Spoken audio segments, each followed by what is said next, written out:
আসসালামু আলাইকুম প্রিয় দর্শকবৃন্দ, আজ আমরা শুনব ইসলামের ইতিহাসের এক অনন্য সাহসী নারীর গল্প, যার হাতে ছিল তরবারি আর হৃদয়ে ছিল আল্লাহ ও রসুল সাল্লাল্লাহু আলাইহি ওয়াসাল্লামের প্রতি অকৃত্রিম ভালোবাসা।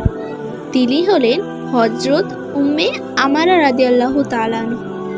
তার আসল নাম ছিল নুসাইবা বিনতে কাব রাদিয়াল্লাহু তাআলা আনহা।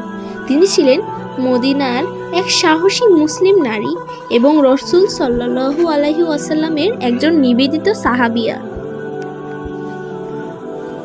উহুদ যুদ্ধের সেই ভয়ঙ্কর দিন। উহুদ যুদ্ধের দিন প্রথমে উম্মে আমারা রাদিয়াল্লাহু তাআলা আনহা আহতদের পানি খাওয়াচ্ছিলেন ও সেবা করছিলেন, কিন্তু যখন তিনি দেখলেন শত্রুরা রাসূল সাল্লাল্লাহু আলাইহি ওয়াসাল্লামকে ঘিরে ফেলেছে, তখন তিনি আর পিছনে থাকলেন না। তিনি হাতে তুলে নিলেন তরবারি ও ঢাল। একজন নারী শরীর নিয়ে ঝাঁপিয়ে পড়লেন শত্রুর দিকে। তিনি রাসূল সাল্লাল্লাহু আলাইহি ওয়াসাল্লামের সামনে দাঁড়িয়ে বললেন, ইয়া রাসূলুল্লাহ, যতক্ষণ আমি জীবিত আপনাকে কিছু হতে দেব না। অবিশ্বাস্য সাহসিকতা।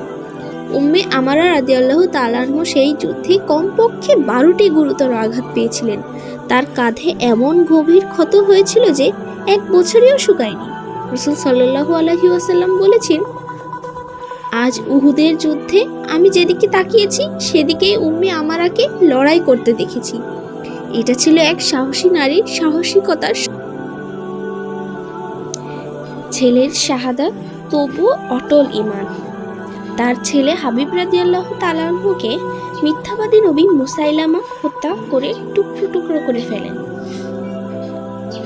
এই খবর শুনেও উম্মে আমারা রাদিয়াল্লাহু তাআলা আনহু কাঁদেননি। তিনি বলেছিলেন, আমার ছেলে আল্লাহর পথে শহীদ হয়েছে, এটাই আমার সবচেয়ে বড় গর্ব। এরপর তিনি আবার যুদ্ধের ময়দানে নেমে যান মুসাইলামার বিরুদ্ধে। ইসলামের ইতিহাসে অনন্য নারী। উম্মে আমারা রাদিয়াল্লাহু তাআলা আনহা প্রমাণ করে দিয়েছেন, ইসলামের নারী দুর্বল নয়, নারী সাহসের প্রতীক, নারী ঈমানের প্রতিচ্ছবি। তিনি শুধু একজন মা ছিলেন না, তিনি ছিলেন একজন যোদ্ধা, একজন সাহাবিয়া, একজন ইতিহাসের নায়িকা।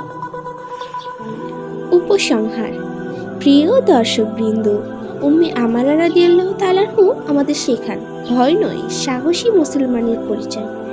আল্লাহ ও রসুলের ভালোবাসার সামনে কোনো কষ্টই বড় নয়। আসুন আমরা জীবন থেকে শিক্ষা নিই এবং আমাদের জীবনেও সত্য ও ন্যায়ের পথে দৃঢ় থাকি।